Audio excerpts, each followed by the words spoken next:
Good evening, everybody. Welcome to another episode of the Around the Ropes radio show. Right here on we're on YouTube. Unfortunately for right now, but I'm just trying to figure out something because this is a little weird. Okay, there we go. But welcome to another episode of the Around the Ropes radio show. Right here.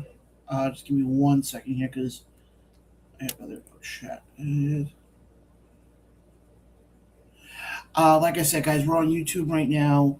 While we figure this stuff out, because again, guys, I do have to apologize to our fans, as you know, it feels like we keep jumping from stream to stream, and we're like I keep telling you guys, we're still trying to figure all this stuff out.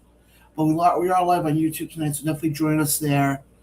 We got a lot to get to tonight. I feel like this is the same thing I've said for the last 5 years of doing the show.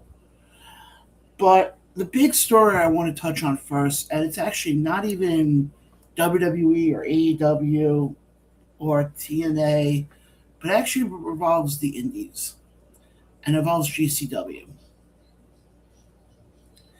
And basically, what I want to talk about, and actually, before I do that, I just want to share the show so people can watch and can participate. That's basically how the show runs. We should have at some point tonight. We should have Jay on with us at some point. But like I said, guys, you guys are with me. Just give me 2 seconds here. Um, like I said, guys, we got a lot to get to. Just want to do is that. Put that over there. And I just want to put out that we are live now so people can watch us.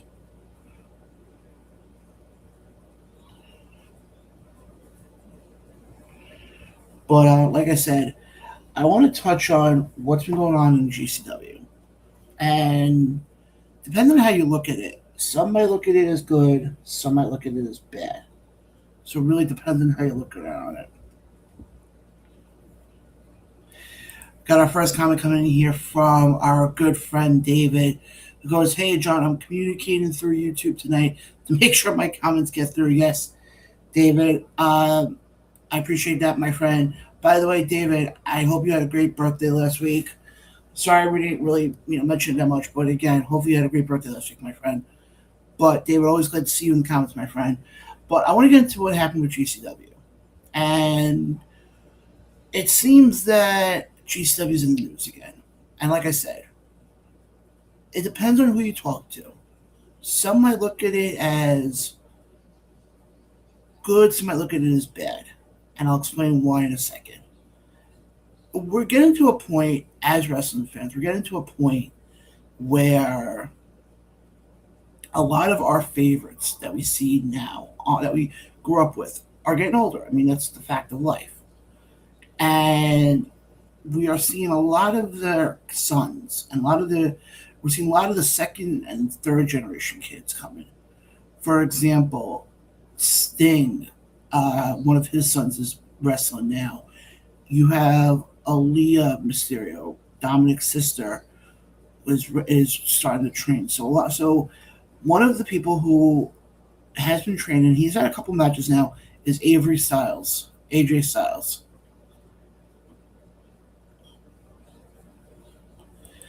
Going back to the comment section here for a second.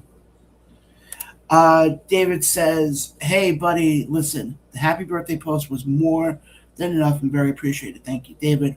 As soon as I can do, buddy. Like I said, you've been a part of the show now literally since day one. So it's the least I can do."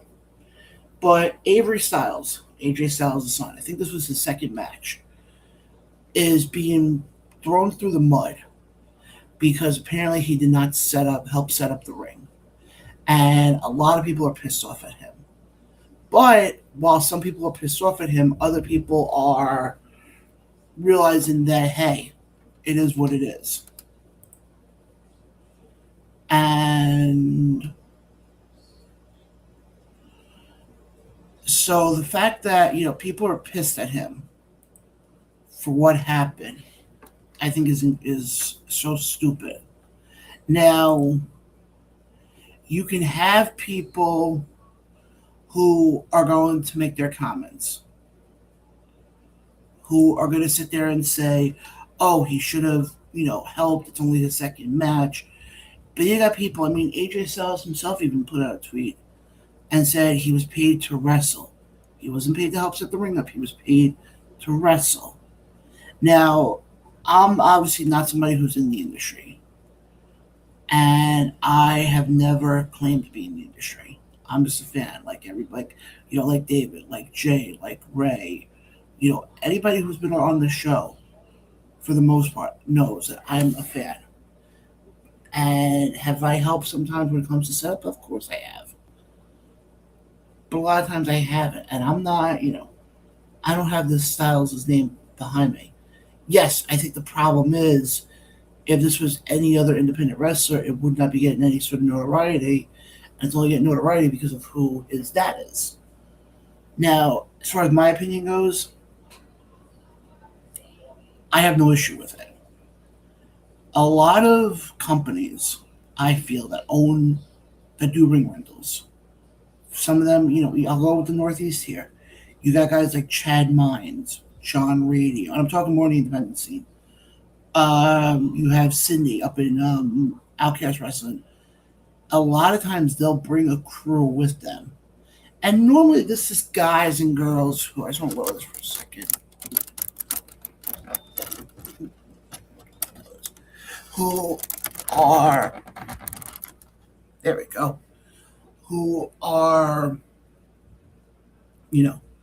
trying to get into the industry, trying to get their foot in the door.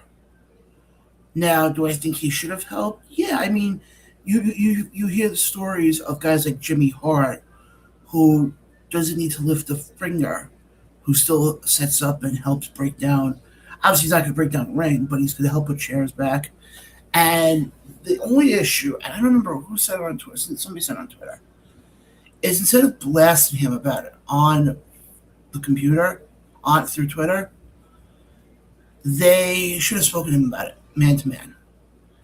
Let's get back to the comment section here as David chimes in here and says, "My take is nowadays there's usually personnel specifically for setting up the ring.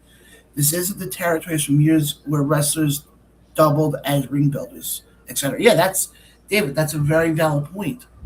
You have companies now that will bring in people specifically to build the ring, to help, build the ring up, and then who will help then take it down.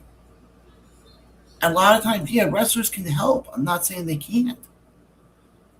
And I know people are saying, "Oh, it's his second match. He should have helped." If he was more concerned, he may have been more concerned, to be honest. We don't know. We're only assuming here. He could have been more concerned about wanting to put on a good match. Like I said, it's only his second match. It's his second match, and he's already in GCW. So it's going to be very interesting to see where, how all of this plays out. So to me, I don't see an issue with it. I don't see an issue at all.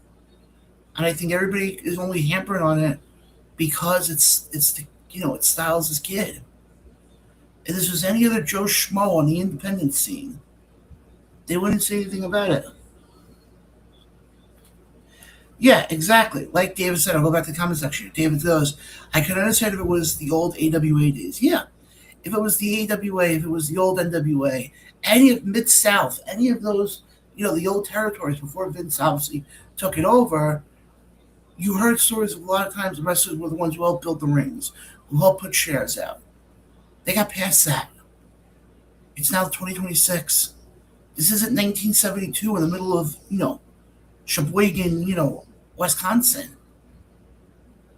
You're not going to sit there and, I mean, granted, yeah,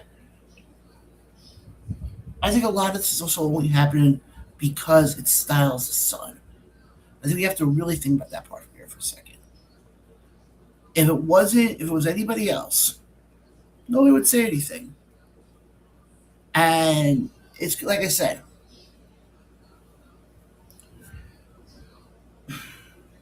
it's not. It's tough to explain. It's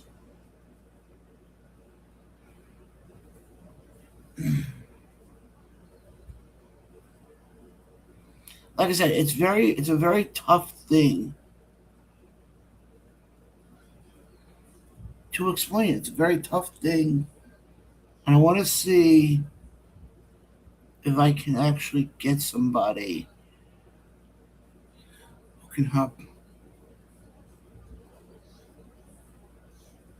Oh, I don't know. No, I got a better idea. Got a better idea. But like I said, guys. Oh, also want to make a quick mention here. I forgot to mention this at the top of the show. We are sponsored tonight by Simply Green, the dispensary out here in Long Island. Definitely go check them out. Over in the um, I forgot what area that would be, but simply just search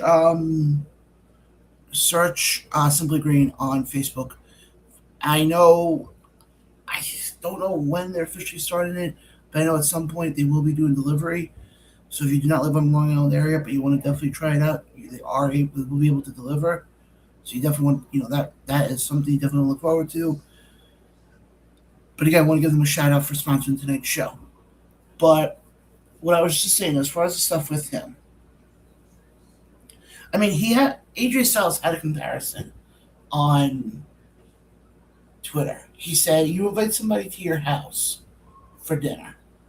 You don't expect them to do the dishes right after. Is that the right thing to say? No, not necessarily. But I see where he's coming from, though. I do. And he is. He's basically saying, look, you paid, you know, they paid to have him come in to wrestle. They didn't have him come in to set up the ring. And I understand before I get chastised here that, you have to pay your dues, pay your dues. On,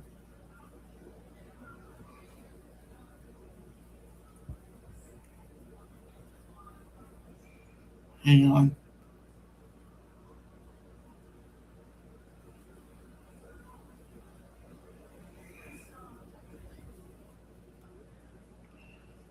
But like I said, it's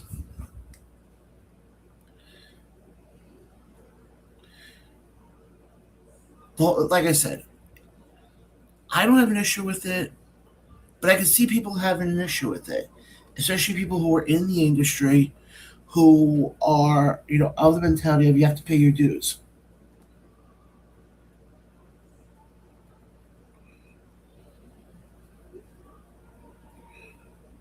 You have to pay your dues, and I get it. Trust me.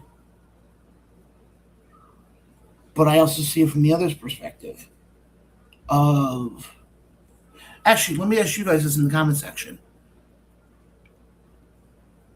Do you guys feel that you know was he in the right or was he in the wrong?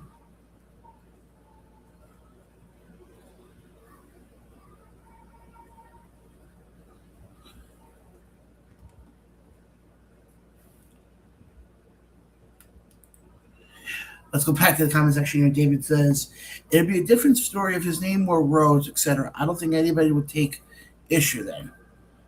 I don't know, David. I think the problem is, and I said this before. I think if your last name is Styles, or if it's Flair, or if it's Rhodes even, I feel like especially somebody like Rhodes, I think you're even going to be in a big, especially somebody like Rhodes, who at this point would be fourth generation. I think that you would have more of a target on your back in that sense. I think you would have a bigger target in the sense of in the sense that, you know, you figure, okay, your last name is Flair, your last name is Rhodes. You can have more of a target on your back for that reason. So, David, I kind of have to disagree with you on that one, my friend. I think if it's Rhodes, I think it's the same. I think it's the same situation here. I think there's no when you look at the bigger picture of this whole thing. I don't think there's really any name that I feel like would be you know exempt from it. I feel like, yeah, granted, if it's somebody who, Sam Smith, for example, who is wrestling in the middle of Iowa, yeah, nobody's gonna know who that is. But I think if it's somebody like a Guerrero, a Mysterio, a Rhodes, a Flair, Malenko, somebody who's been in this industry, who's been to the top of the top, I think you could always have a target on your back, no matter what. I think when it's all said and done, I don't think, the name part really plays a role in this. Again, I could be wrong. David over in the comment section goes, I actually think you got a point there now that I'm thinking about it. Yeah, David, that's what I'm just trying to say is I think, and I feel sorry for those kids. For kids who's, like I said, the Flairs, the Rhodes, Malenkos, because it's like, okay, you got a bigger target on your back. It's the same thing. Look at baseball. You know, Guerrero, for example, who plays for the Toronto Blue Jays, prime example. He had a lot of scrutiny on his back because of who his father was. I think that's the problem. It depends on who, you know, it depends on the people who came before you and what impact they had. Like, I'll give you an example. Let's take somebody like, I'm trying to think here. Okay, I'll put it this way. Another name. Mark Henry. Just another name. I know his son Jacob, I think, is part of the NIL program for WWE. Same thing. He is also going to have a target on his back. It's the same thing in football. It's any professional sport you look at. When you start getting to the second and third generation wrestlers or athletes, whatever, you have a bigger target on your back. And that's why, like, I'll give you a prime example. You look at, I'm trying to think here for an example. Okay, look at football. Prime example I can give is take somebody like Eli Manning, who played for the Giants back in the day. He had a ton of scrutiny on his back, especially he was going through Old Miss when his older brother was Peyton and he played, and then you got Archie. Going back to the comment section here, David says, what I'm wondering is if he informed beforehand that he would have to help with the ring. That's the other thing also. That's the other part of the equation here is Brett Lauderdale, who's the owner of GCW, may have not have gone up to him and said, "Hey, by the way, you got to work on you got to help with ring crew." I don't know for a fact. I could be wrong on this. I would have to ask Chad. If I can get a hold of him, I would have to ask him this question. But I think GCW has their own ring crew. I think they have guys who are specifically set, to do ring crew stuff. So I don't know if they really needed him per se, but that's something I definitely want to find out though. But like I said, keep the comments coming in, guys. Again, this is the August 11th, 2026 edition of the Around the Ropes radio podcast. Sorry, I don't have the radio show anymore. You guys can find us on Facebook, subscribe to us on YouTube. Come the fall, I want to just get this over and then we'll get back into the styles talk here for a second. Come the fall, when we have everything lined up, because we'll probably just stick with Restream. It's actually been working great. And we're back on Facebook. Everything is set up. Like I said, we're just trying to figure out, a good home for us. But no, but I think that's the problem, though. Like I said before, you look at any second, third, and now now you can get into the fourth generation. I think a lot of it depends on the impact that they have beforehand. Like I'll give you an example. Look at Curtis Axel. I know I'm kind of pulling a fast one here, but Curtis Axel is a great example. There was a lot of pressure on him because, again, look at who his father was, Mr. Perfect. So I think it's going to be very telling, very, interesting. And if you disagree with me, hold on. I want to see something here.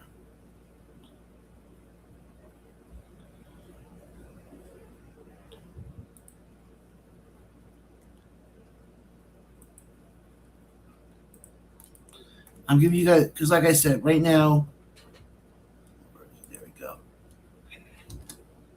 If you guys want to join the show tonight, the link is right here.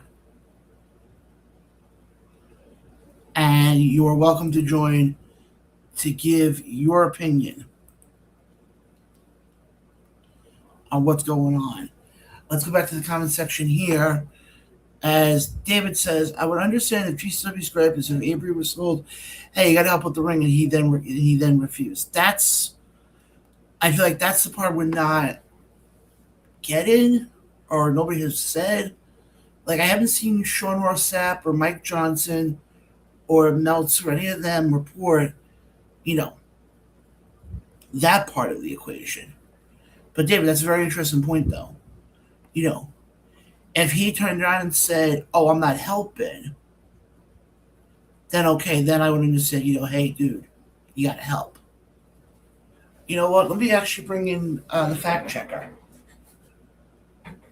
I'm actually running solo tonight. Why? Neither one's coming on? I don't know.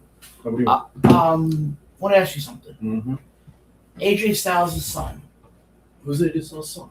He's a wrestler. Okay.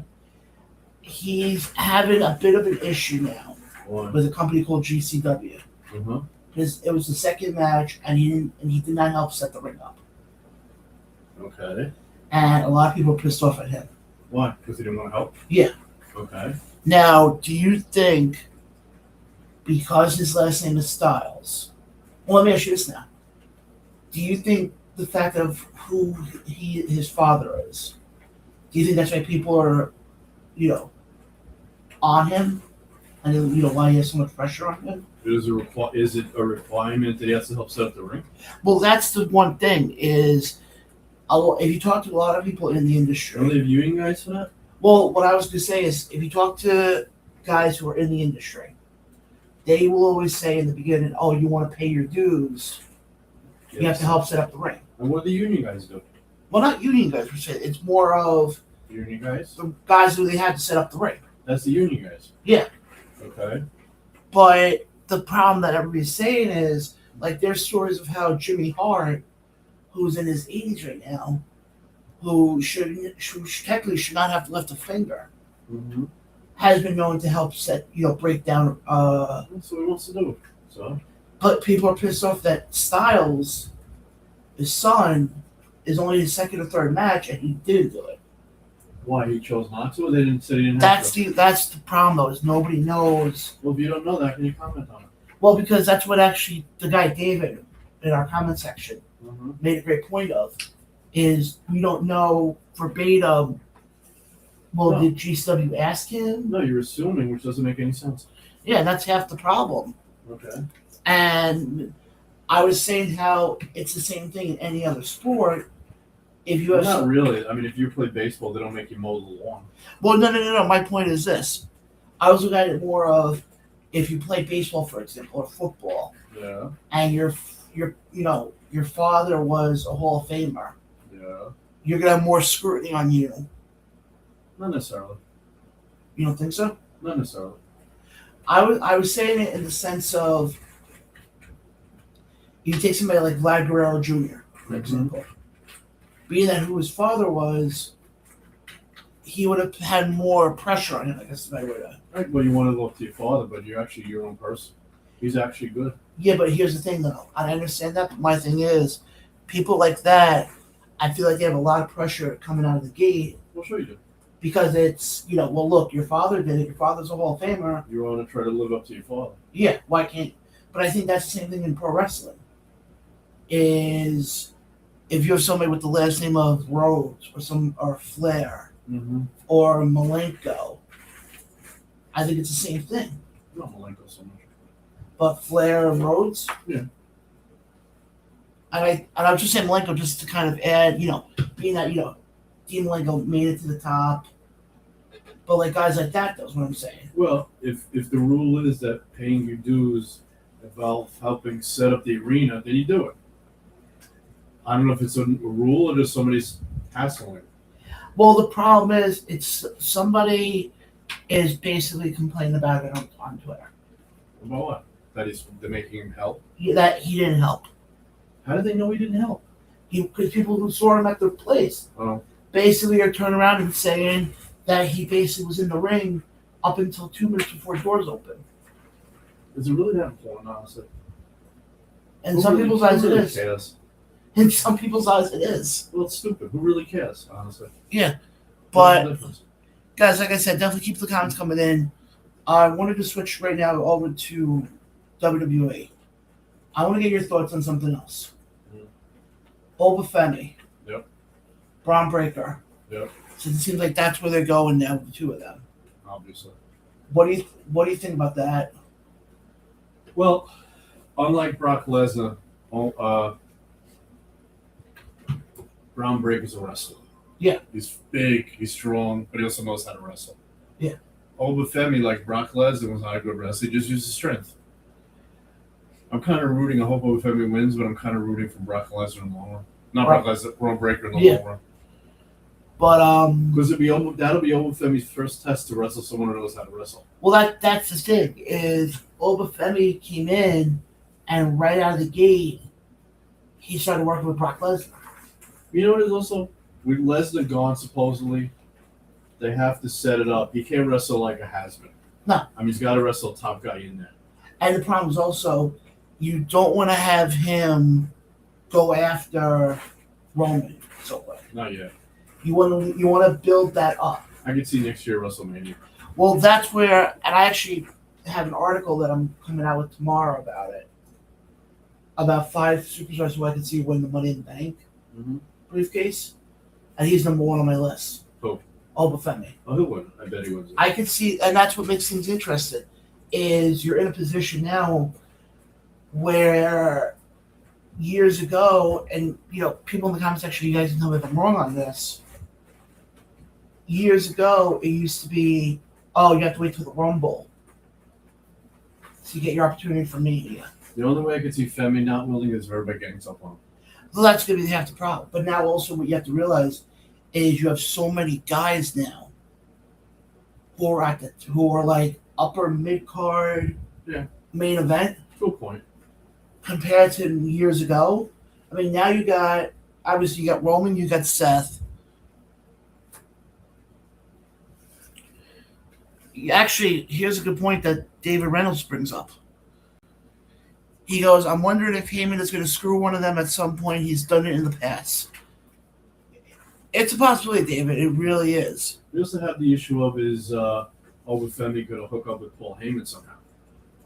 Which you put an interesting puzzle piece in there.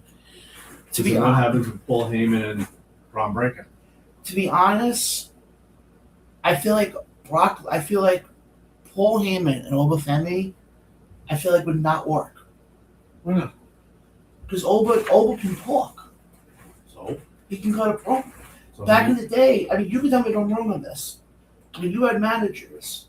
And you had, guys like Lou Albano and Mr. Fuji. Mhm. Weren't those guys paired with wrestlers who couldn't speak on the microphone? Well, to a point. I think the problem is I think you put Oba with Paul Heyman, I think you're going to kind of defeat the purpose. I don't know. Because Oba can talk on the microphone. Yeah, but Brock Lesnar wasn't bad when he talked. Yeah, but Brock Lesnar And only. Reigns can talk, and he was with Heyman for a while. Yeah, but the thing is also. And Rollins was with Heyman; he can talk. Yeah, I mean, I see what you're saying. I just think to me, if it's somebody like Oba, who can And work Breakker on, can talk. yeah, Breakker's opening up. yeah, but the thing is, you look at somebody like Oba, I don't really a manager would help him. Well, I don't think Heyman is so much a manager. So they got to keep him in wrestling. Yeah, Heyman doesn't really do anything. he's an advocate. Yeah, he doesn't really do anything. It's more of a. He's almost a wrestler without being a wrestler. Well, he does a lot of stuff backstage. Yeah, I know. So From what I've heard. seen that. Yeah, he does. He helps a lot of the guys. He helps create and run a lot of matches. Yeah, that I've seen. But I think somebody like Polo, I think working with Oba, again, I don't know if that would really help him. I don't know. You know, they could try it if they want to do it, then have Oba turn on whoever Heyman hooks up with. Yeah. I mean, what I'd love to see at some point is Oba turning heel. I don't know if that would work. He's too popular as a good guy. Yeah. But I would love to see. I mean, wrestling fans are not brain surgeons, that's for sure. Well, what I would love to see is, let's say next year they actually have him win the King of the Ring tournament, and he becomes, King Oba. I guess. Well, he's really going to be a ruler. I mean, the fact that, and it's funny, they were talking, I forgot who was talking about it. The fact that you had Oba win the King of the Ring this year, and then the whole stipulation is if you win King of the Ring, you're given a title shot at SummerSlam. Mm-hmm. The fact that they had him basically say, "Oh, I don't want to do that," I'm looking back at it now. I think it's probably one of the dumbest things they did, because you could have kept and there's a podcast, Chris Van Vliet, who made a great point about this. Mm-hmm. You could have done the same setup for SummerSlam. Had Oba work with Brock, have Seth work with Roman. Mm-hmm. And you could have had Seth win King of the Ring. Yeah. You could have had Seth win King of the Ring, and in essence, you would have had the exact same layout. But they chose not to. And that's what I don't understand. Nobody understands. You know, the way things go in wrestling, maybe Brock will come back and they'll become a tag team. Lesnar and Oba. No, Wouldn't that be wild? I think at this point, from my understanding, he's not coming back. He's actually gone for good? Yeah. That's what you claim. Who knows? Yeah, it's gonna be very interesting to see. Because, like I said, keep the comments coming in. We have a lot more to get to tonight, including we're on the road to AEW All In happening in a couple of weeks. So we'll definitely, look at the card for that and keep your comments coming in here, guys. You are listening and watching your On the Ropes Radio show right here on the Around the Ropes YouTube page. Just want to keep things moving here because, like I said, guys, we got a lot more to get to tonight. I actually want to pull up the all-in card because it's going to be a very interesting show, to say the least. Coming up in a couple of weeks as hold on 1 second. I just want to see something here.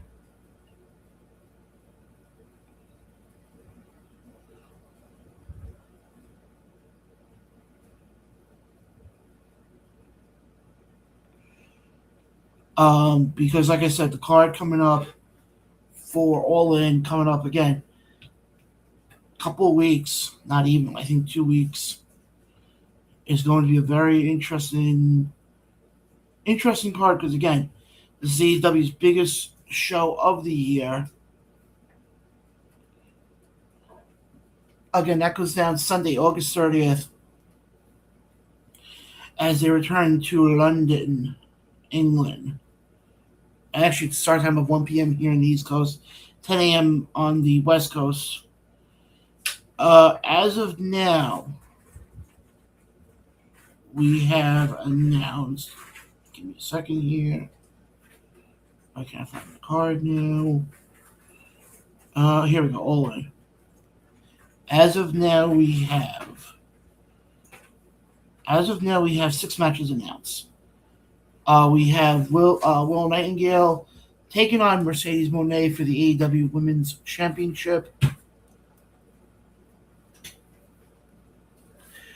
We'll get to the comments here right now. David says, "I'm surprised that to Solo Sikoa is actually slowly beginning to get over with the crowd. He's even getting fist bumping the fans. I'm loving what they're doing with Solo Sikoa. Dad, what do you think of Why not? Give it a shot. no what they're doing with him with the when and we'll get back to AEW in a second with when He lost. Hmm? He lost. no, but I get that but what I love So is he's part of the bloodline again, or what? yeah Yeah. is when he does when Jay Uso turns around. Or I think it's Jay turns around. This is your warning shot, and Solo turns around and goes, "And here's yours." Pew pew. You think he's really gonna go back to bloodline now? I don't know. I don't know if it's gonna be something where they bring him in, and then all of a sudden that's how the bloodline comes to an end. Why do you think bloodline's gonna come to an end? Unfortunately, with how many Anoa'i family members there is, they can never bring it to an There's end. got to be some left. There's about another Some 90 5-year-old left. that hasn't grown up yet. There's about 90 of them. Is it real? There's like 112 cousins, and And they all want to wrestle. yeah. Like I said, guys, All In is coming up the end of this month, and like I said, we got 6 matches announced. As of now, okay, we'll go from the bottom, work our way to the top. Stepping up. Hmm? Stepping up. Okay. For the AEW Women's World Tag Team titles, we have Divine Dominion. Obviously, you know that's Team Elena Cross and. Actually, I want to bring this comment up quickly. David says over in the comment section, the Bloodline are getting a lot of boos during solo segments. Because I think the problem is, David, and I hate to say this, I'm not saying people are tired of the Bloodline, because let's be honest, the fact that, you've had the same storyline with them since, what was it, 2021 is incredible. I give WWE a lot of credit. I give them, because this has to be, and David, you can correct me if I'm wrong on this. This has to be one of, if not the longest storyline WWE has done. That's actually been, and it's funny. Has it had its lulls? Yeah, it's had its lulls. I'm not saying it hasn't. But I feel like every second it has its lulls, all of a sudden is when it comes back to being good. And all that stuff. So, but like I said, guys, definitely keep the comments coming in.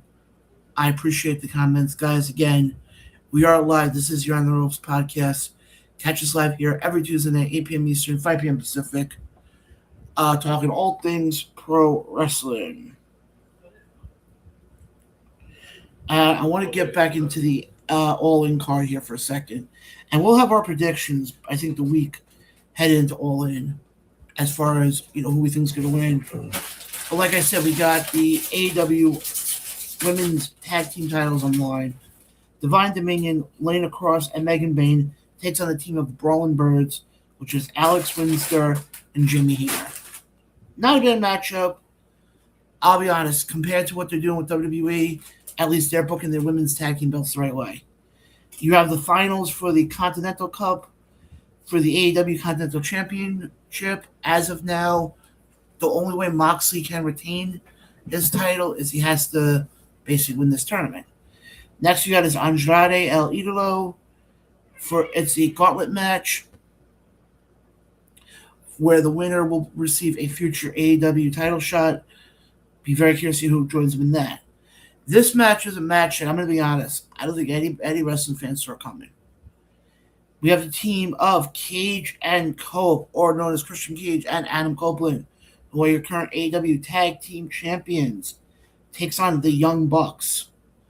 And I think it was last week or the week before, they had a segment backstage, or a pre-tape segment, with the four of them and Renee Paquette. And I'm liking where they're going with the story on this. I think it's insane the fact that in 2026, between, so many years later, and I wanted to touch on this quickly with Cope and Cage. obviously remember them as Edge and Christian. The fact that so many years later, and we can still talk to this day about Cope and Cage holding the title and the Hardys holding the title is not a bad thing. And taking on the Young Bucks, I mean, a lot of people would look at that as being a dream match, as being a match that you would only be able to do if you had like WWE 2K whatever, and you created the superstars. But now you can see it live on probably one of the biggest stages. Then we also have as well Omega takes on Ospreay, and Will Nightingale takes on Mercedes Moné. Honestly, right now, of the 6 matches announced, the matchup I'm looking forward to the most, by far, is the tag title match. And I'm saying that for this reason. I'm saying that for the fact of we'd expect to see these two teams still wrestle. The fact that we're getting Cope and Cage and we're getting the Young Bucks together is a dream match. And I'm a huge fan. People who have seen the show for the last 5 years know that I'm a huge fan of tag team wrestling. And you got these two teams who, let's be honest, this is going to be, in essence, a passing of the torch. I'm not saying Cage and Cope are going to be retiring anytime soon, but I think the fact that you got both of these teams, in this position, I think is incredible. I'm very, very curious to see. Oh, that's too weird. Hold on 1 second. There we go. That's what we'll do. But like I said, I'm very curious to see about that one. I mean, as far as like with Andrade goes, I'm curious to see who gets in that gauntlet match. As we'll find out more in the weeks to come. But like I said, guys, All In comes to you live on August 30th, live from London, England, Wembley Stadium. I think they sold 60,000 seats. Because again, they don't really go there that often. They're there, obviously, they weren't there last year because they had, I think, Taylor Swift was performing there. But you had, a lot of these, they usually Europe, and I mean, David in our comment section can chime in on this part, obviously, because he lives in London. There's something about that London crowd. I don't know what it is, but there's something about that London crowd that maybe it's because of the fact that WWE and AEW don't go there that often, but there's something about that crowd. They are one of the most electric crowds. And it's not even just London. I mean, it's anywhere really in Europe. When WWE was in France last year for Backlash, I think it was Backlash. I mean, we all remember when the main event of Cody and AJ Styles, and they had to pause the show for a few minutes because because the crowd was singing AJ Styles' theme song. So I don't think it's really just London. I think it's really anywhere in Europe. Because like I said, it's the old thing, you're taught in business, supply and demand. And when you look at it that way, the fact that they don't go there that often, is I think why the demand for it is so high. And also the fact that your main event's probably going to be in Kenny and Will Ospreay is from London. So, and I know it was brought up here last week that we all think Will Ospreay is going to turn heel. I don't know. I know I kind of said yes last week, but I've been kind of on the fence about it because I'm like, you can have that moment. And that's one thing with AEW. AEW has, a few moments, far and few between. One moment that comes to mind to me, if you go back to the original Double or Nothing, the first one that they did back in 2019, Cody took on Dustin. And at the end, after the match was done, Cody turned around and said, I don't want my friend, something, something. And then last words were, I want my older brother back. And I remember being there, and the crowd was electric for it. So you could have a moment there of Will winning the title, and 80,000 people chanting, Will's name. So I think if you're AEW, I don't know. I think it'd be very interesting to see how it all plays out.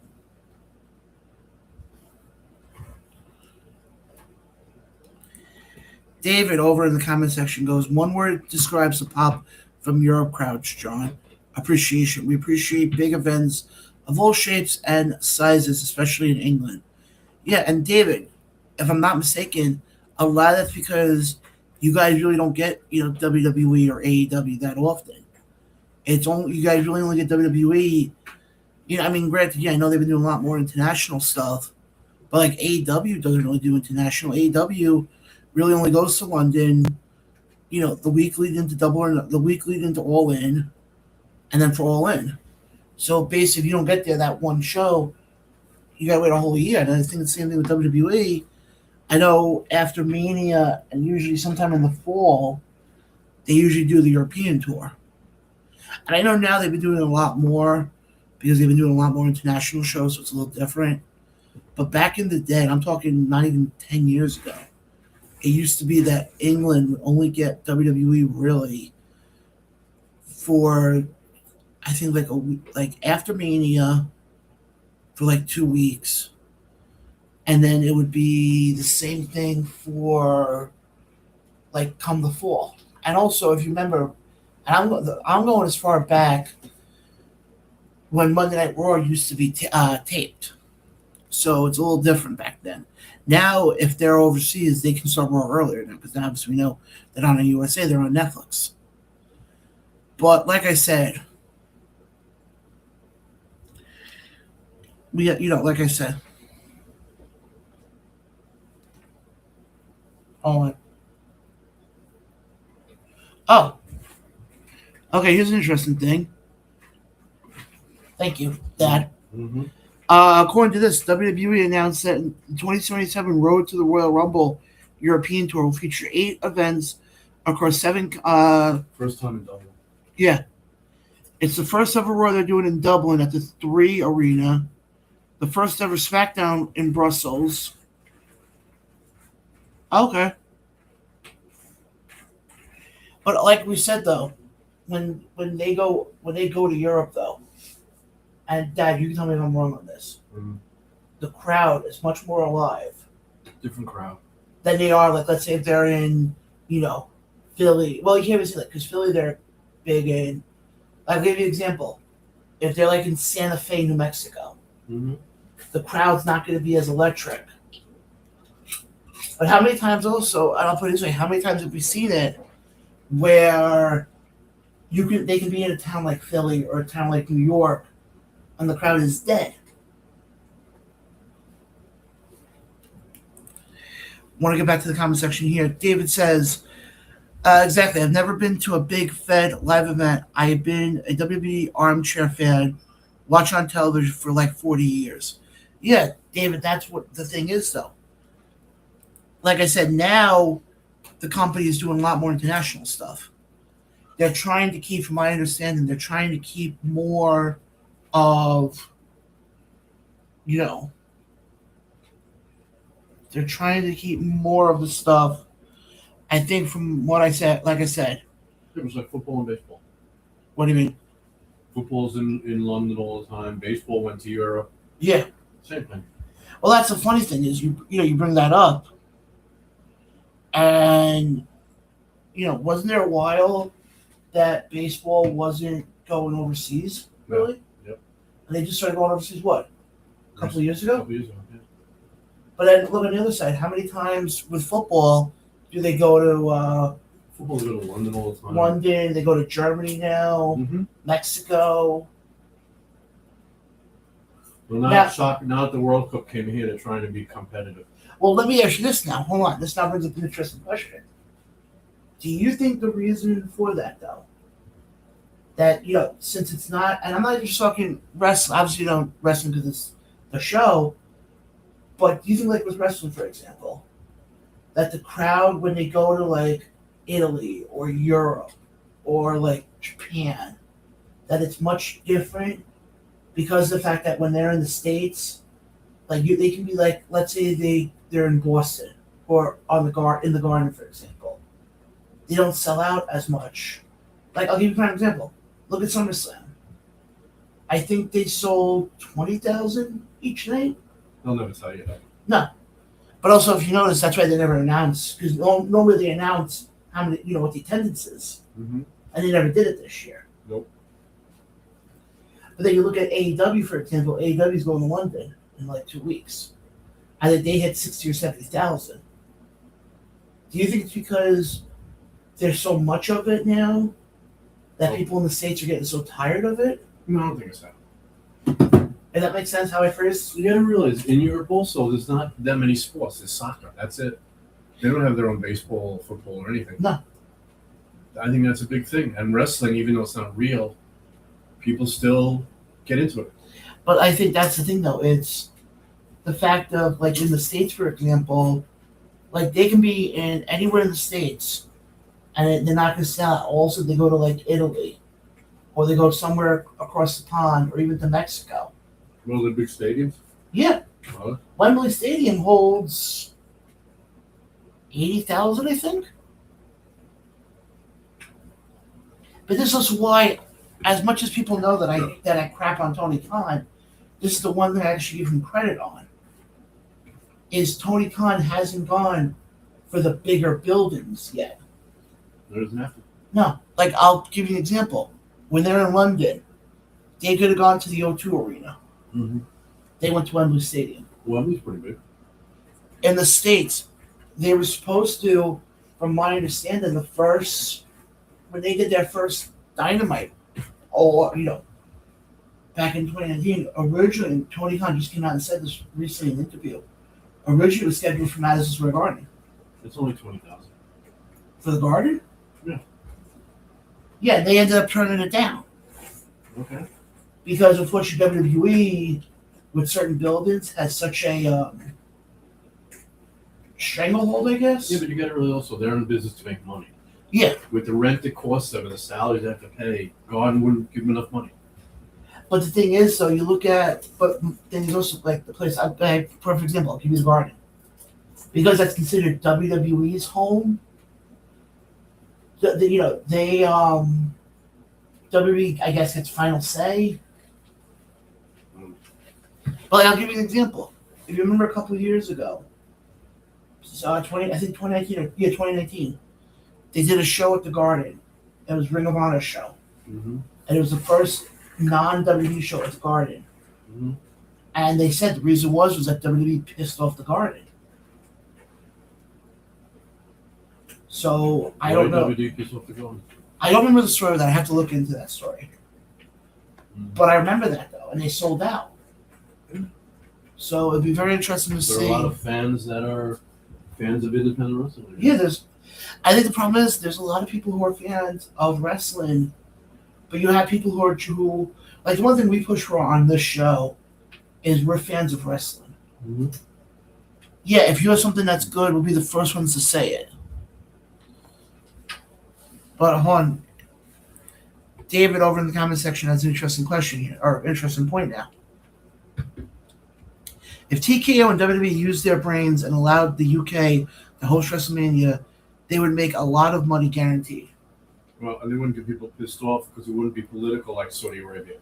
Exactly. That's it. And that's the thing also that's pissing a lot of people off with next year's Mania.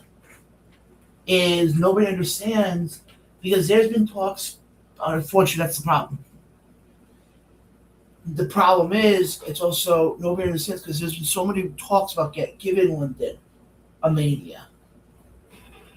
All of a sudden, Saudi Arabia comes around, and you're right. Saudi Arabia gave them billions of dollars. Unfortunately, that's half the thing, and that's half the problem. Is, I mean, like I said, I hope that eventually, David, you guys over in the UK, I hope that you guys get a WrestleMania at some point because I think you guys deserve it. But again, we'll have to wait and see. I know 43, obviously we know 43 is in Saudi.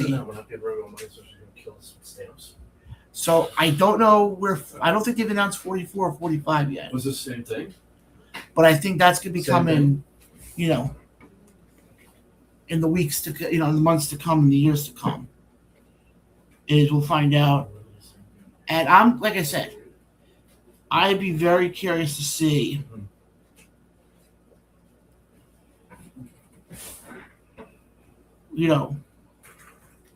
I'd be very curious to see if and when WrestleMania does go to London, how it all plays out. But guys, tonight, like I said, tonight's gonna be an abbreviated show because it's just me running tonight. But I wanted to get in and talk about a little bit of the stuff.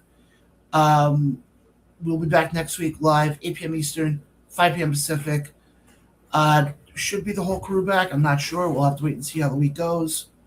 But guys, again, follow us on Facebook, subscribe to us on YouTube, and so much more, guys. Again, I appreciate everybody who joined tonight's abbreviated version of the Around the Ropes podcast. We are out of here. Catch you guys next time.